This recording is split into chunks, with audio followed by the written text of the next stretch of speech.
கண்டித்து ஆர்ப்பாட்டம்.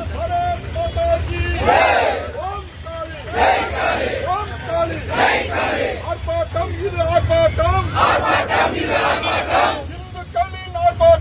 இந்துக்களின் ஆர்ப்பாட்டம். வங்கதேச இந்துக்களை பாதுகாக்க கோரி ஆர்ப்பாட்டம். பாதுகாப்பில்லை.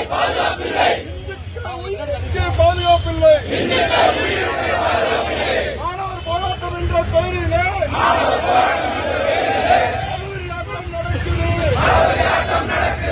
சிறுபான்மை இந்து சமுதாயம் நாதியற்று கிடக்குது. இந்துக்கள் உடைமைகள் நொறுக்கப்படுது.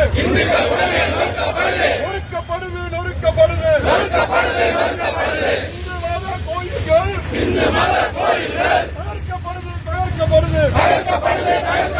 பகவத்கீதை எரிக்கப்படுது. பகவத்கீதை எரிக்கப்படுது.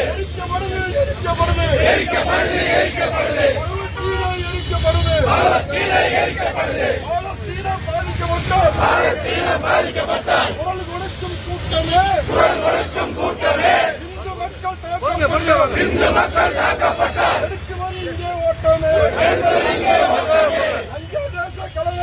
வங்கதேச கலவரத்தை தூண்டி விடுது. சீன தூண்டி விடுது.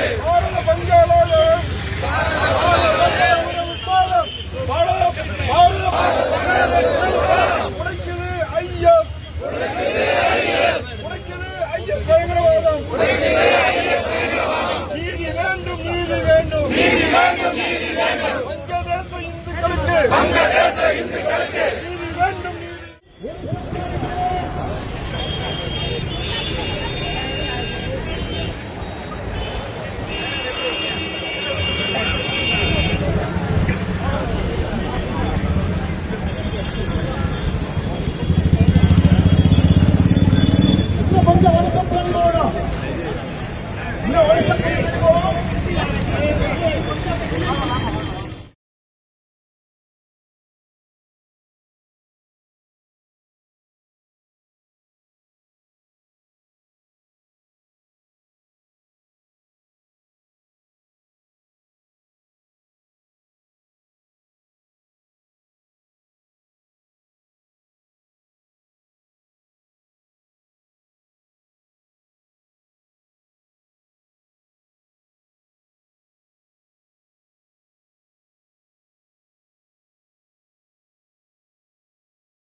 ஒரு பதம் இந்த நாட்டில் பயன்படுத்தப்படுது உலகத்தில். டீப் ஸ்டேட் நாட்டு தமிழ்நாடு இருக்குல்லங்க, இங்க டீப் ஸ்டேட் உருவாக்கணும் முயற்சி பண்ணுவோம். எப்படி தெரியுமா? இந்த தமிழக அரசு சொல்றதை கேட்கறது இல்லை. இந்த அரசாங்கத்துக்கு விரோதமாக இன்னொரு கொண்டு வரது முயற்சி பண்ணுறது நிழல் அரசுன்னு வச்சுக்கோங்க. அந்த டீப் ஸ்டேட் தான் இப்ப வங்காளதேச கை வச்சிருக்கு. சிலோன்ல அதான் முயற்சி நடந்துச்சு. இப்ப பல நாடுகள் இது மாதிரி முறியடிக்கிற காரணம் இந்த டீப் ஸ்டேட் தான். அந்த டீப் ஸ்டேட்டுடைய வடிவம் தான் இப்ப வந்த பிறகு மறைமுகமாக அது மதசார்பற்ற நாடு. நம்மள மாதிரி பங்களாதேஷ் மதசார்பற்ற நாடு. அந்த மதசார்பற்ற நாடு யாருக்கு பாதுகாப்பு கொடுக்கணும்? இங்க இருக்கிற பெரும்பான்மை யாருக்கு பாதுகாப்பு கொடுத்துட்டு இருக்கோம்?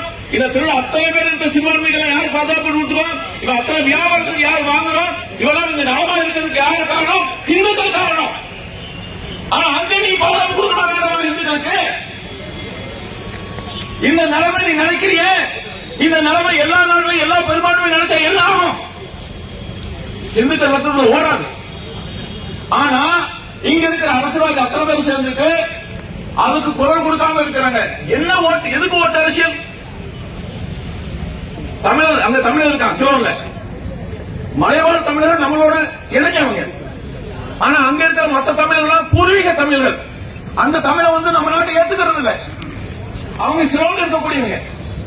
அவங்க தான் நம்ம மீனவர்களை பிடிக்க சொல்றாங்க. ஆனா இருந்தாலும் அவங்க தமிழ் பேசக்கூடிய இந்துக்கள். அந்த இந்துக்கள் பாதிக்கப்படும் போது நாம வீடு கட்டி கொடுக்கிறோம். நாம எல்லா விதமான சலுகை செய்யறோம். இந்த அரசாங்கம் எத்தனை வீடு கட்டி கொடுத்திருக்கு? இந்த நாட்டில் எத்தனை பேர் வேலை பார்த்துட்டு இருக்கோம்? RSS வேலை பார்க்குது, பாரதிய ஜனதா கட்சி வேலை பார்க்குது. ஏன்? அவன் அந்த நாட்டில் இருந்தாலும் கூட அவன் தமிழ் பேசக்கூடிய இந்துக்கள். அதே மாதிரிதான் வங்காளத்தில் இருந்தாலும் அவன் எந்த மொழி பேசக்கூடிய இந்துக்கள். ஆனா நம்முடைய கண்ணோட்டம் என்னன்னா, அந்தந்த நாட்டில் குடிமக்களை அங்க இருக்கிறவங்க பெரும்பான்மை பாதுகாக்கணும். அது பாதுகாக்கலைன்னா அவன் என்ன சொன்னா பாதுகாக்க தயாராக அதுக்கான ஏற்பாடு மத்திய அரசாங்கம் உள்ளதுக்கு உங்களுக்கு அனுமதி இல்லைன்னு சொல்லியிருக்காங்க. நல்ல அரசாங்கம், சந்தோஷம், சொல்லட்டும், அதை பத்தி கவலை இல்லை. நாம சொல்வது என்னன்னா, ஒரு நாட்டில் இருக்கக்கூடிய எங்க நாட்டை சார்ந்த இந்துக்கள் எந்த நாட்டில் இருந்தாலும் சரி, அவன் எந்த மொழியை பேசுறா இருந்தாலும் சரி, அவனை பார்க்கக்கூடிய கண்ணோட்டம் அந்தந்த நாட்டுடைய குடிமக்கள். அந்த குடிமக்களுக்கு மதராதியா அவனுக்கு எந்த பிரச்சனையும் பண்ணக்கூடாது. இந்த நாட்டில் கூட எந்த பதத்தை சார்ந்தவங்க எப்படி பாதுகாக்கிறோம், அந்த பாதுகாப்பை அந்த நாட்டுக்கு கொடுக்கணும். அதற்காக தான் இந்த போராட்டம். 1971 டிசம்பர் 16 நம்ம ராமம் பெற்ற மிகப்பெரிய நாள் வந்து இந்த விஜய் திவாஸ் இருக்கு. ஆனா இன்னைக்கு எது நடக்குன்னு சொல்லிடுறேன். ஒரே விஷயம், எல்லா வீடுகளும் சூறையாடி இருக்கிறாங்க, பெண்களை மானபங்கப்படுத்திருக்கிறாங்க, பல பேரை படுகொலை பண்ணிருக்கிறாங்க, ஆடு மாடுகளை கட்டிருக்காங்க, மாடுகளை கொண்டிருக்காங்க. எவ்வளவு அட்டூழியம் நடந்துட்டு இருக்கு. இதை விட இன்னொரு அட்டூழியம், இதெல்லாம் செய்யலாமாப்பான்னு கேட்ட அந்த இந்து மிஸ்ரதா சாமியில கைது பண்ணி தேச விரோத குற்றம் சாட்டியிருக்காங்க. அந்த தேச விரோத குற்றத்துல அவருக்கு நீதிமன்றம் இல்லை,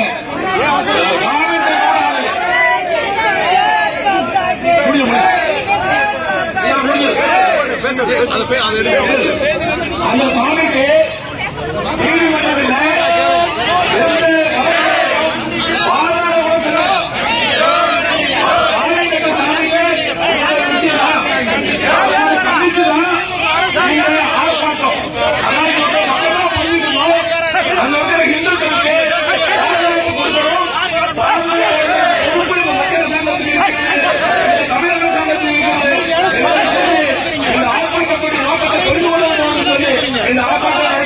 வந்து அத்தனை பேருக்கும் தொடர்ந்து போராடுவோம்.